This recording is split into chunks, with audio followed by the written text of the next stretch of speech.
Welcome, dear brothers and sisters, to our Watchtower study for this week, September 15th to 21st, 2025. We're considering study article number 28 entitled Why Seek Advice, and the theme text reads, Wisdom belongs to those who seek advice, Proverbs 13, verse 10. Focus what we must do to benefit fully from the advice we receive. Thank you so much for tuning in, and now let's dive in. Paragraph 1, and let's read Proverbs 13:10. Presumptuousness leads only to strife, but wisdom belongs to those who seek advice. Plans fail when there is no consultation, but there is accomplishment through many advisors. So, according to this, how can we make wise decisions and have our plans succeed? As we read in these verses, we have to ask for advice with the right people. Number 2, what does Jehovah promise to do for us? We find the answer at Psalm 32 verse 8. He promises to help us, saying, I'll give you advice with my eye upon you. This statement shows that Jehovah does more than just give us advice. He takes a personal interest in us and helps us to apply His counsel. Number 3, what will we consider in this article? 4 questions.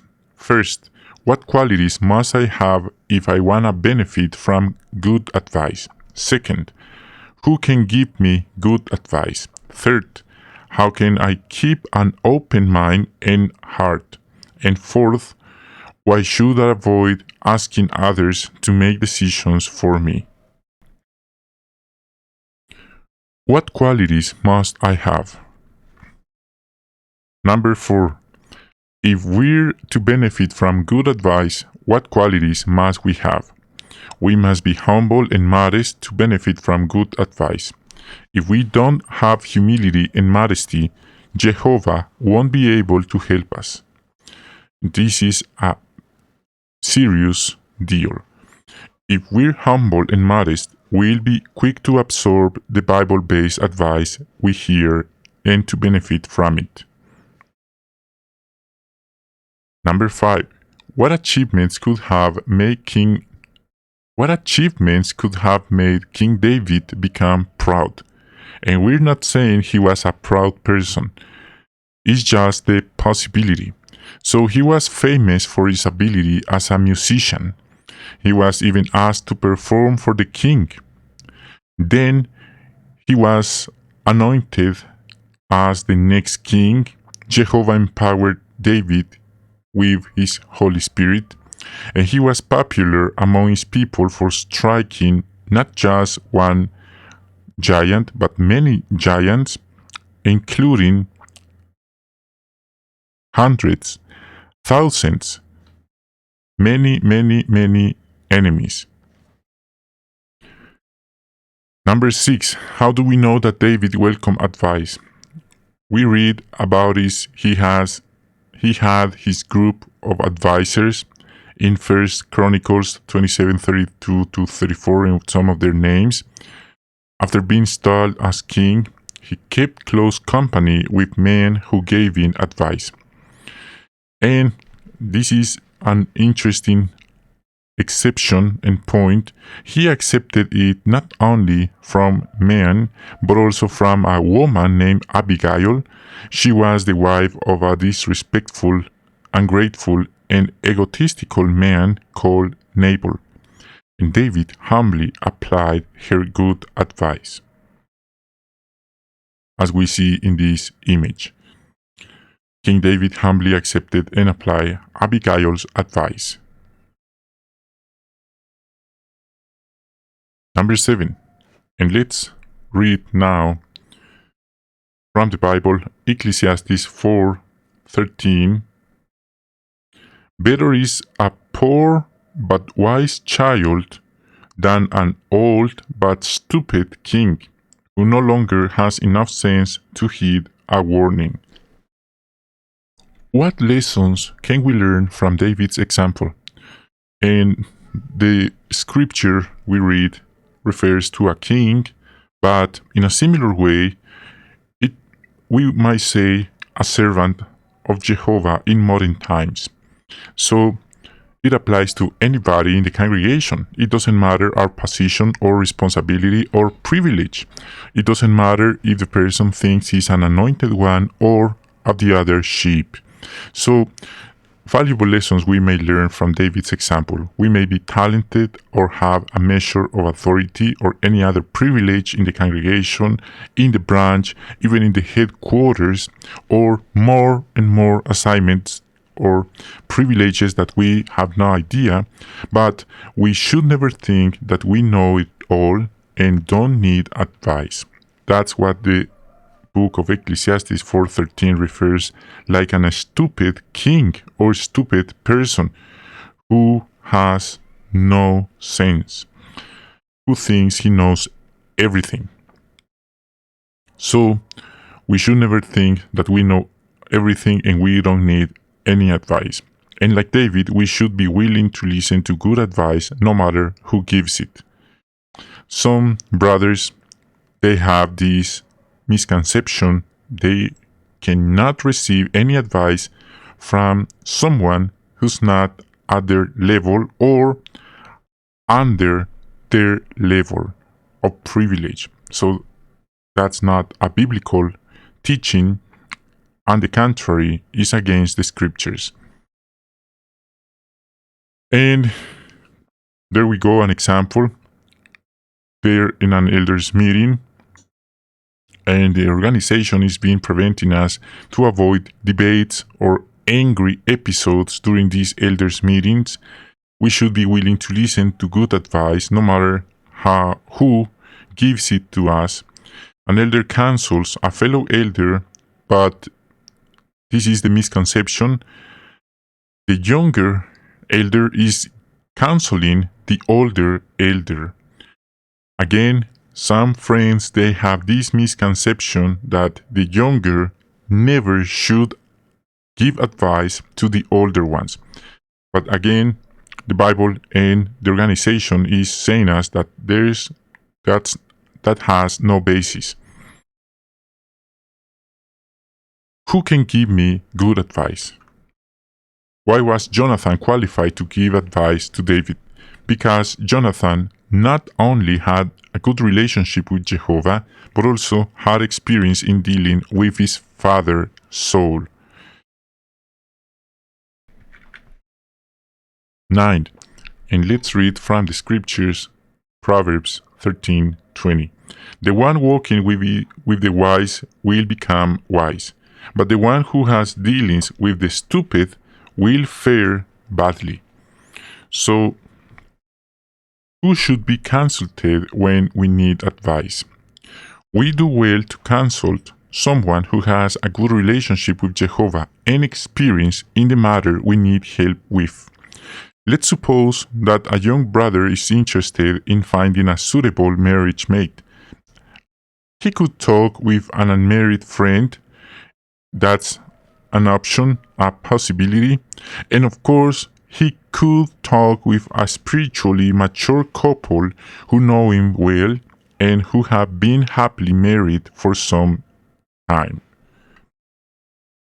Number 10, what will we now consider? Now let's consider why we must keep an open mind and heart, and whether we should ask others to make decisions for us. How can I keep an open mind and heart? 11 and 12, question A. Sometimes, what might we do? Sometimes a person might appear to be seeking advice, but in reality, he just wants a confirmation from others about a decision that he has already made. Something like he's right, he doesn't need to change his mind or decision. Question B. What did King Rehoboam do when he had to make an important decision? He started well because he asked advice from his father's advisors, but the thing is, he rejected the good advice. The king asked for advice from his mates, young mates, with no experience, with no love for Jehovah, for others, his younger friends, selfish young friends, and they told him just what he wanted to hear, like a spoiled child. Rehoboam listened to them, and as a result, part of the nation rebelled. From then on, Rehoboam's reign was full of problems, just because he rejected good advice. 13. How can we know if we have an open mind and heart? We could ask ourselves, do I ask for advice and then immediately reject it because it's not what I want to hear? From our parents, from the elders, from our friends? We think about it. 14. When we receive advice, what must we remember? We must remember that our heart is treacherous. Sometimes the advice we need the most is the advice we want to hear the least. Let's imagine a brother is offered a job that has a good salary but involves spending a long periods away from his family. Before giving an answer, he asks an elder for advice. The elder uses the scriptures to remind him that his main responsibility is to attend the spiritual needs of his family. Immediately, the brother decides that he disagrees with the elder and keeps asking other brothers until finally one's advises him to accept the job, and he's happy with that last advice. Are we really seeking good advice, or we're just looking for someone to agree with us? Should I ask others to make decisions for me? 15. What must we be careful not to do and why?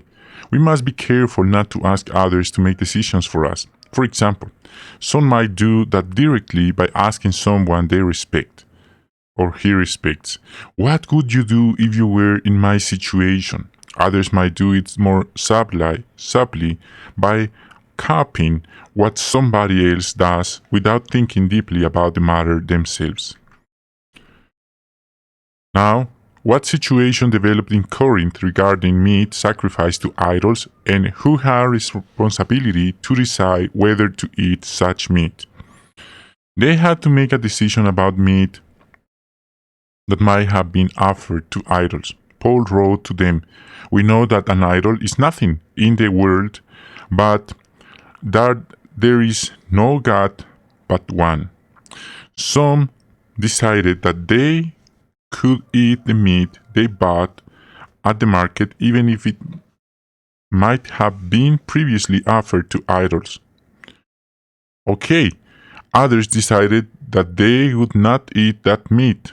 It's okay, both options mentalities are okay. It was a personal decision, conscious matter.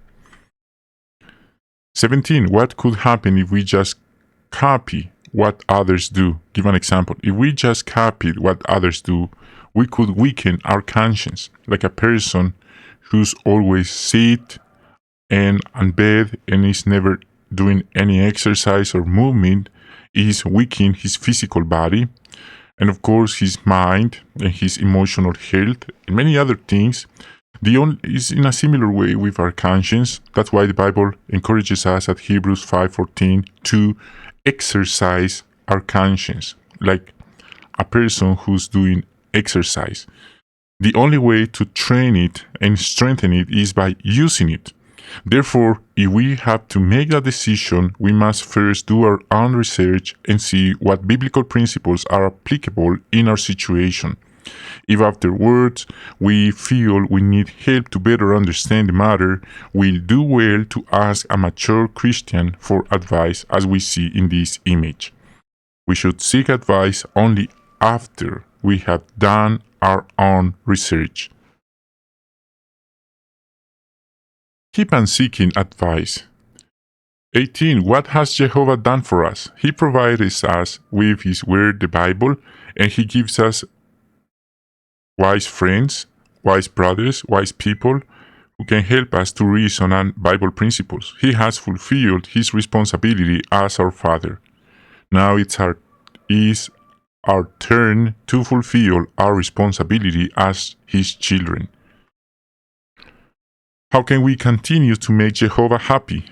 He is happy, Jehovah is happy when He sees us continue to mature spiritually, to seek advice, and to make decisions that honor Him. How would you answer? Let's recap this study. To benefit from good advice, why must I be humble and modest? Because without these qualities, Jehovah won't be able to help us. And then we won't see the need to apply the advice we read in His Word.